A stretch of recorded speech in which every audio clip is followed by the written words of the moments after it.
What is up, real gang? It's your boy. I'm back again with another reaction video. This is 10 rappers that got away with murder. So I'm gonna react to this. If you're new to my channel, don't forget to subscribe with notification bells. Follow me on Instagram. I have a lot of reactions going on. You better go and check it out. You feel me? We no further ado. Let's jump in. This is the exact location of where Gucci buried the body of rapper Pookie Lock. The legend goes that This is Time Watch 5, and these are 10 rappers that beat a murder case. 10 rappers that beat a murder case. Okay. Let's check it out. Recently on Untold Stories of Hip Hop with Angie Martinez, A$AP Rocky revealed that he was locked up on Rikers Island at the age of 16. It turns out that he caught an attempted murder charge back in 2004 after almost killing a man during his trapping days in Harlem. At the time, Rocky was known for serving fiends and walking around with a lot of money. So on the day of the incident, an older man was targeting Rocky and tried pressing him. Rocky was able to finagle himself out the situation and ended up linking with his cousin afterwards. Later that night, they went to confront the man at his home, both strapped. This is when Rocky claimed that they only went to talk things out, but things went left when the man reached for a weapon and Rocky started letting off shots, hitting the man close range. The man later survived, but Rocky was hit with an attempted murder case and shipped to Rikers Island. Eventually, the case was dropped and he was hit with a less serious charge due to the fact that he was under the age of 17. French Montana. French Montana once faced and beat a murder case at the very beginning of his rap career in the early 2000s. The incident took place on 133rd Street in the Bronx. Frenchie had went to a recording studio with a couple of people he thought he was cool with at the time, but behind his back they had already plotted to cut his career short that night. Finishing the studio session, Frenchie was making his way out the building when he was ambushed by two oppositions. This is when shots and a scuffle broke out, leaving one man dead and Frenchie with a hole in his head. He even went on Vlad TV to show the scar on his head from the headshot. After checking himself out the hospital, he came home to a warrant for his arrest. At first he did the race and left New York, but was later extradited back to face his charges. Eventually he beat his murder case due to the fact that there was little evidence that he had fired the shot that took the man out. The court determined that the other man that was there to ambush Frenchie accidentally shot his own mans during the scuffle, automatically freeing French and allowing him to continue his rap career. Wow, he's lucky though. He's lucky. Gucci Mane. Gucci Mane caught a murder charge back in 2005 after detectives found the body of local rapper Pookie Lock buried in the woods near middle school in Atlanta, Georgia. Once he was accused in court, Gucci admitted guilt and claimed that he had no choice but to shoot the man in self-defense. It turns out that there was a $10,000 bounty on his chain and 4 men in all black came to collect it while Gucci was visiting a female. Due to the fact that there was multiple eyewitnesses backing his story, the judge had no choice but to drop the case and release Gucci, justifying the body he caught and buried. This soon became folklore in the community and the legend of the boogeyman of rap was birthed. Gucci went on to publicly implicate rapper Young Jeezy as the alleged brain behind the hit in interviews, as well as dissing him in tracks like Truth, where he tells Jeezy to go dig his partner up. Snoop Dogg. Really? In 1995, Snoop Dogg was in one of the most mainstream publicized murder trials in rap history. The same year he released his debut album, Doggy Style, is the same year he caught the charge that could have ended his rap career before it ever even started.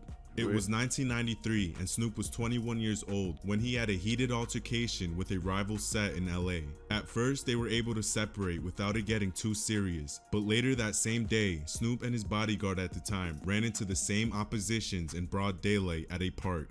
Witnesses revealed that a rival member named Philip tried to check Snoop, letting him know what territory they were at. That's when Snoop's bodyguard got defensive and let off multiple shots from inside Snoop's car. Snoop then hit the gas and fled the scene. They didn't end up turning themselves in until after presenting an award at the MTV VMAs, but eventually with the help of Johnny Cochran, the same lawyer that got O.J. Simpson off on his murder case, he was able to convince the jury that it was all in self-defense and got all his charges dismissed. All this self-defense, bro. Boosie Badass is one of the only rappers to be placed on death row for a murder he didn't commit himself. Back in 2010, Boosie was accused of paying teen hitman Marlo Mike to shoot his baby mom's brother, Terry Boyd. He allegedly carried out the hit, shooting Terry through a window over some disrespect in Louisiana. Since the hit happened that night with no witnesses or DNA evidence, the prosecutors had the whole case hanging on two factors: a recorded jailhouse confession and telephone records from Marlo traced to Boosie before and after the hit. It also didn't help that 2 weeks after the murder, Marlo got a tattoo of an AK-47 with the phrase in quotes, "Yo Boosie, who's next?" on his stomach. Eventually the case fell apart due to no hard evidence, and the jury found him not guilty, taking him off death row. Unfortunately for Boosie, he had just started an 8-year sentence for smuggling and selling large amounts of codeine, ecstasy, and coke, all from within the prison.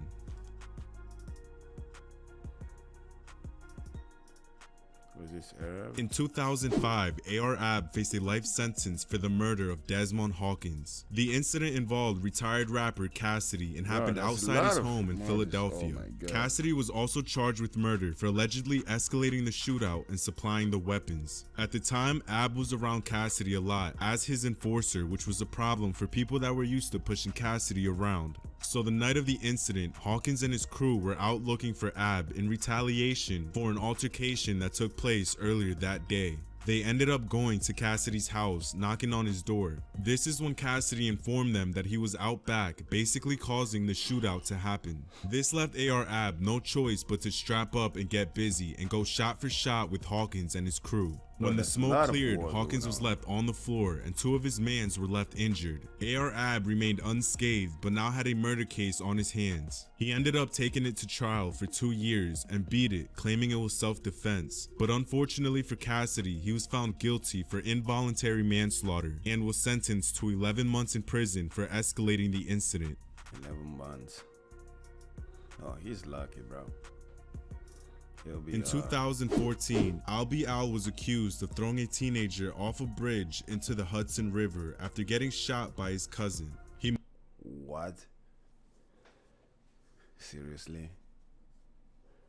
There's a lot of motive. Might have survived the shot if he didn't drown in the river, so for that he was charged in the 1st degree. Al went on Vlad TV to explain that he faced up to 100 years due to the strict gang laws in Jersey. So it was a big risk taking his case to trial, denying any plea deals. At first he got his bail posted by NFL player Kenny Britt, but was revoked after catching another charge unrelated to the pending murder case. At the end of trial, he was found not guilty and was acquitted on all charges. Unfortunately, today he's back in jail, facing 2 new attempted murder cases. Again, the hell is wrong with all these niggas? 22 G's beat a murder case back in 2017 after an altercation in Miami that left 1 man dead and 1 man injured.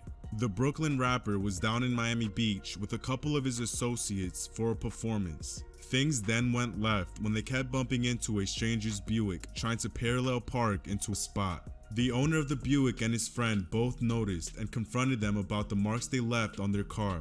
That's when 22 G's driver allegedly yelled "get back" before shooting both Philip and Elias, the Buick's owner, and his friend. Police quickly arrived, and that's when they both got back into their white BMW, fleeing the scene and leading officers in a high-speed chase that ended in a car crash. The driver then decided to go out in a bang and attempted to shoot it out with the police, but was immediately killed by one of the officers. 22 G's then surrendered and was arrested and taken into custody. One of the survivors ended up testifying against him, saying he was the trigger man that left him injured and his man's dead. But somehow 22 G's was able to convince the court that the victim was lying about what he thought he saw. Eventually, the judge determined that the driver was actually the trigger man and not 22 G's, automatically acquitting him on all charges and setting him free. Wow. NBA Youngboy.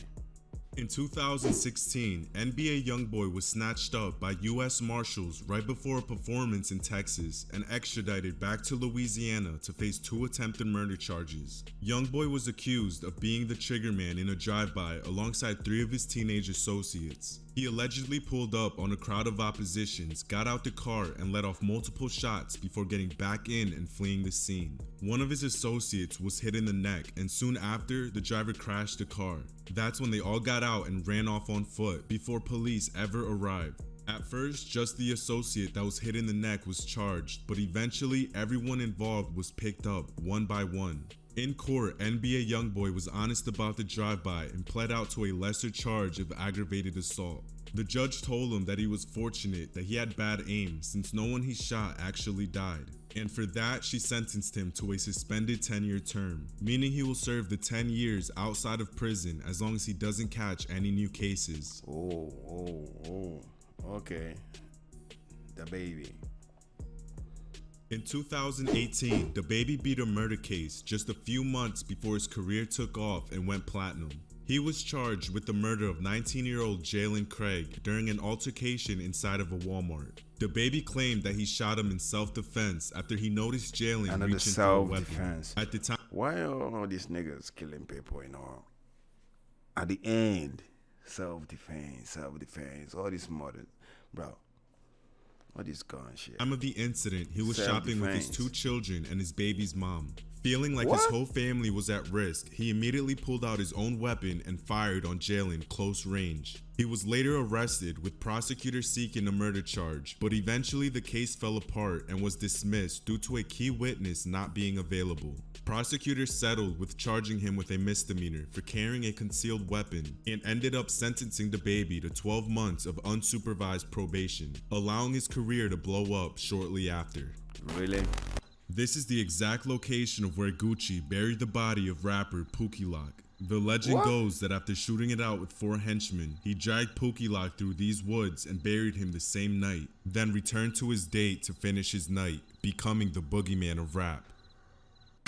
What the hell? He even buried him. Oh my god. This is getting out of hands, you know. All these gun laws. Everybody's free to use a gun, you know. Things been going on. A lot of things has been going on. I don't like this.